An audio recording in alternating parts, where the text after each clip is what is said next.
Good afternoon to everyone once again. I was telling my colleague, my director, Mrs. Oni, that it appears that our professor has had a little snoop into the things that I wanted to talk about, today.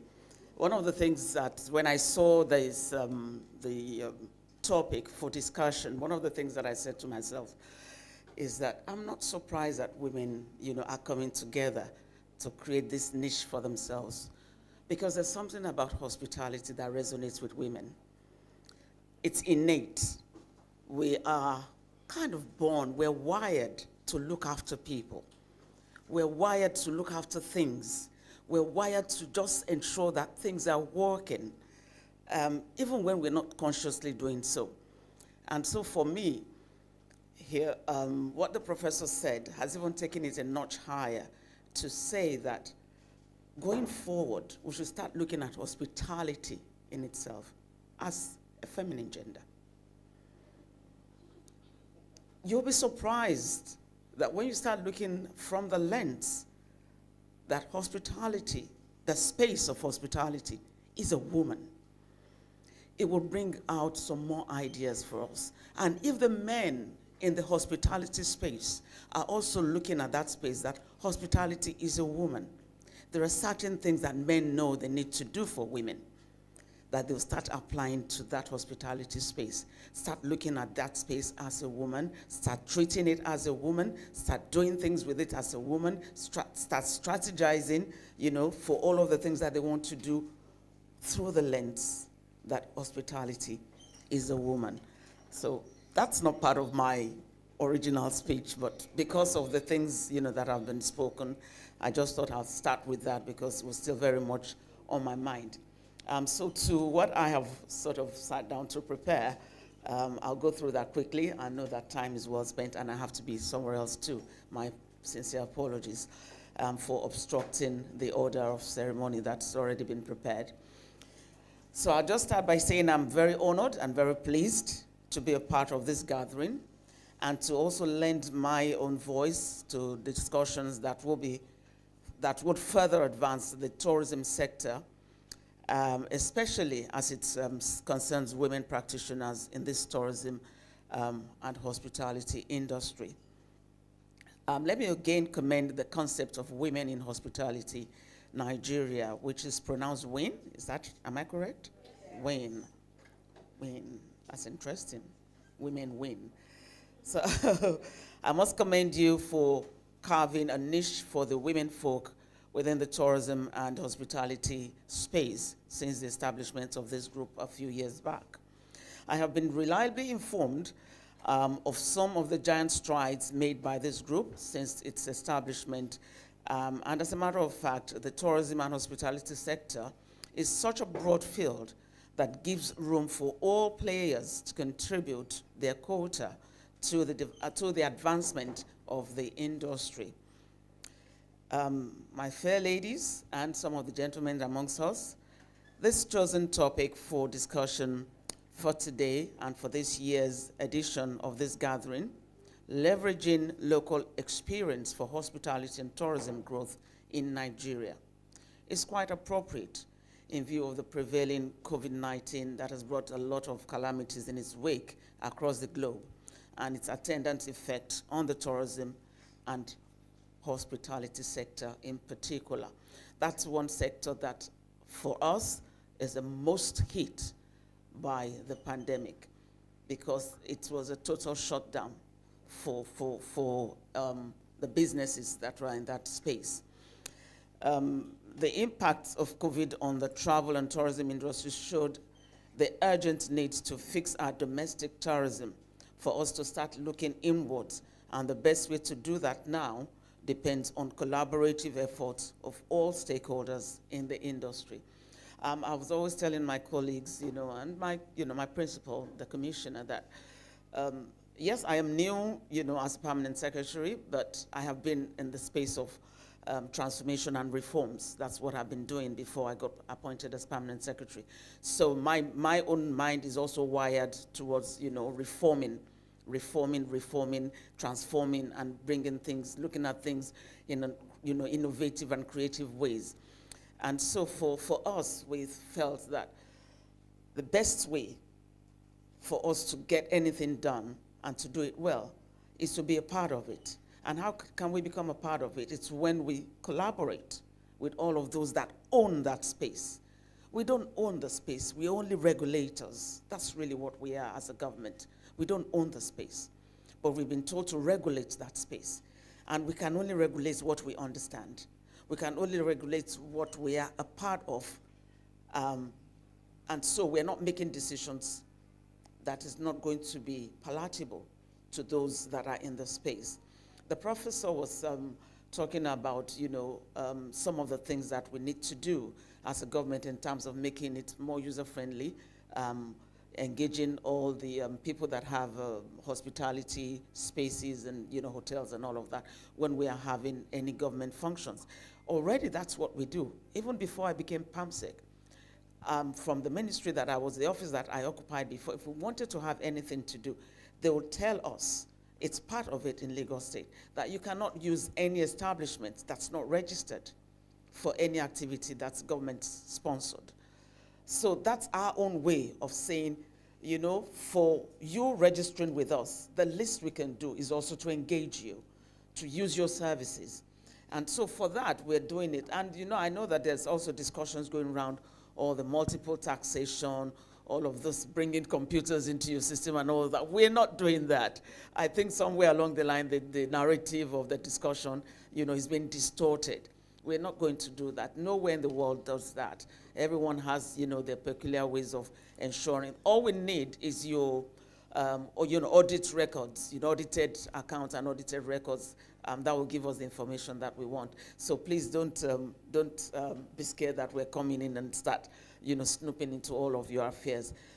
We're also trying to ensure that we regulate. We also do what we call, when we categorize. We're trying to categorize all of our, all of the hotels, and we're going to categorize, and so that we can then position them properly. And all of those ones that have been categorized and well positioned will be on our website. We're also trying to create that,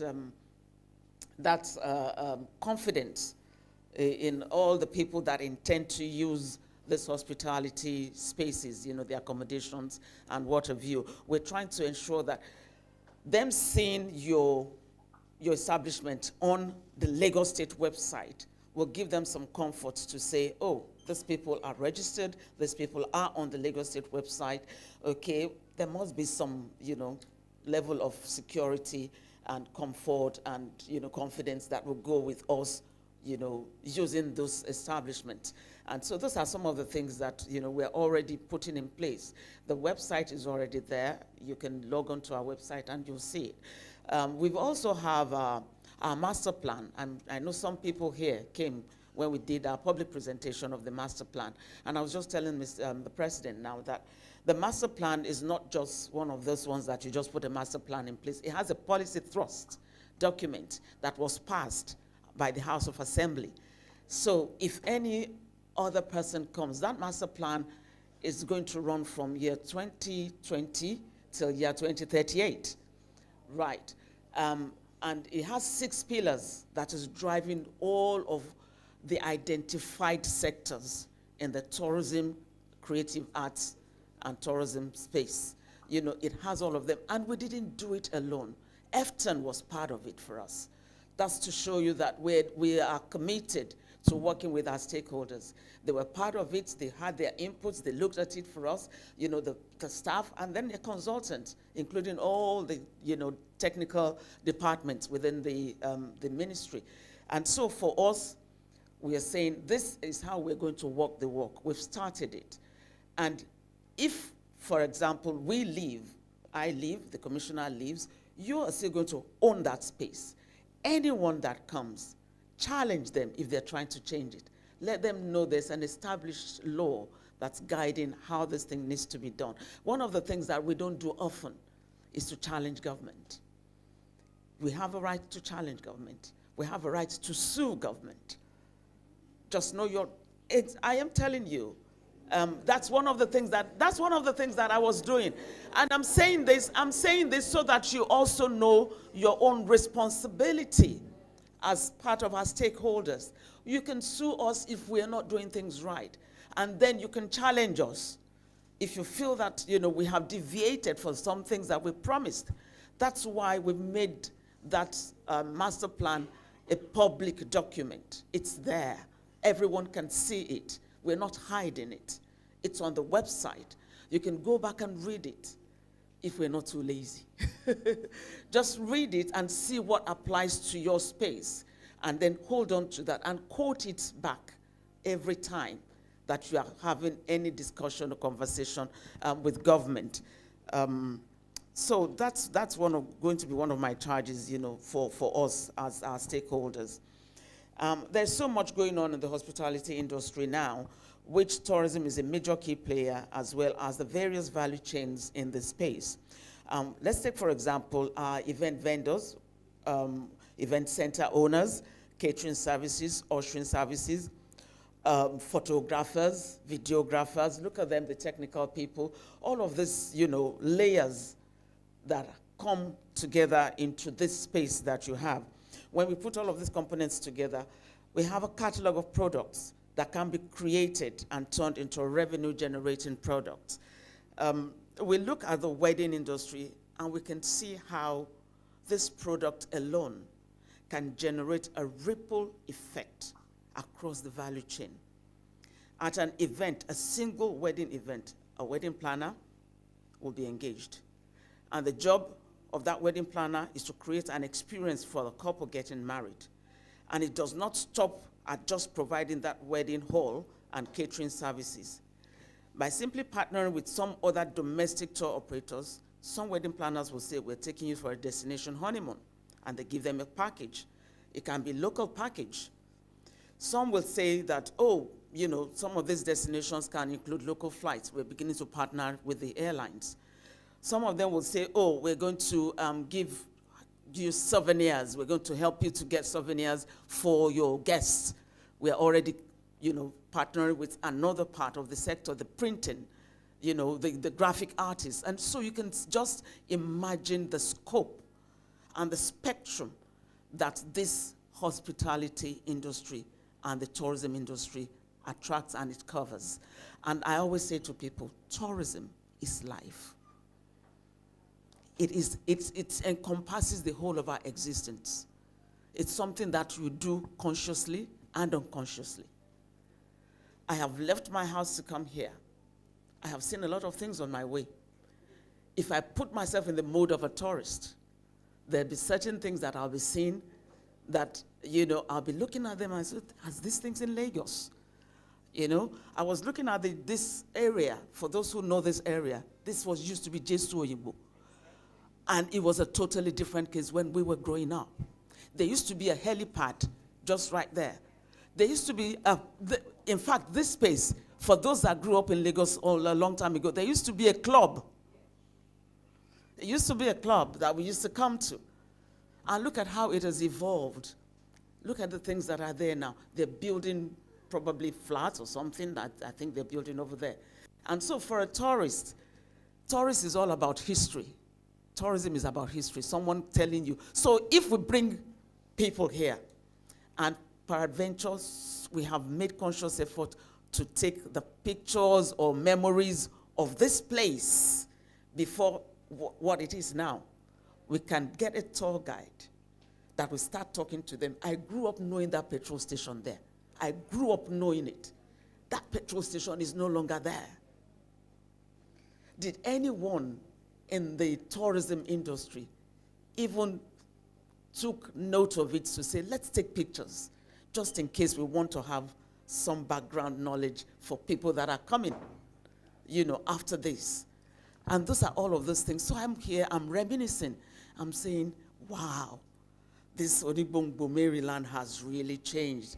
I used to work in Samshonibare, and we used to just walk across into Onibongbo. Now it has a gate. You can't walk across. Now it has buildings, big ones. Now it has, the petrol station is gone. So every day that we're living, it is what you decide to see that will determine whether you are walking around as a tourist or you're just walking around as a normal person. So, outbreak of COVID-19, we have redirected all of our programs, plans, and policies towards the development of our local tourism sites because we are very, very particular about domestic tourism. Let's put it this way. COVID-19 has reset our brains to start looking inwards, to start saying there are certain things that we need to do. And so we have started with our community-based tourism program. So as I speak, we have trained, so like I said, the COVID has redirected our programs, plans, and policies, and the development of our local tourism sites. We took advantage of the initial ban placed on international traveling to focus our attention on attracting local tourists to our various tourism sites. And as I speak now, we have trained youths from all across board of our local governments in the areas of tour guides. These beneficiaries were chosen within their local communities to serve as tour guides to visitors with the belief that their local knowledge will assist them perform efficiently as tour guides in the areas we are beginning to develop our community-based tourism. We're also letting them know that there are benefits. Number one, the IGR, the economy. Number two, all your arts and crafts, you don't have to take them anywhere. The tourists will come. You just do them, and they will come there. And, we're also training their mind to say that they need to also be more friendly to tourists and not think about extorting them, because those are some of the things that will not make the tourists come there. I also recently, just about a couple of weeks ago, the ministry trained some taxi drivers, Uber drivers, Taxify operators, and all of them on effective and efficient visitors management. And as part of the training, the tourism officers at the grassroots were also empowered on the implementation of community-based tourism in their different local government areas within the state. And our overall intention as a government for this is premised on the fact that these trainees, who are majorly first point of contact for visitors, will exhibit appropriate courtesies that will create a positive impression about Lagos for our tourists.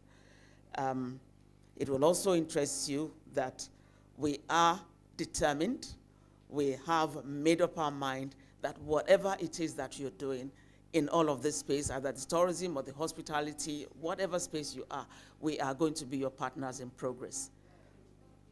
And so, in conclusion, leveraging and collaborating with key players in the hospitality industry can become a money spinner for every stakeholder. And I want to urge and encourage more collaboration among women in the hospitality industry so that the industry can continue to witness tremendous growth. I want to thank you all for your attention and the privilege to have this space. Thank you, and all the best.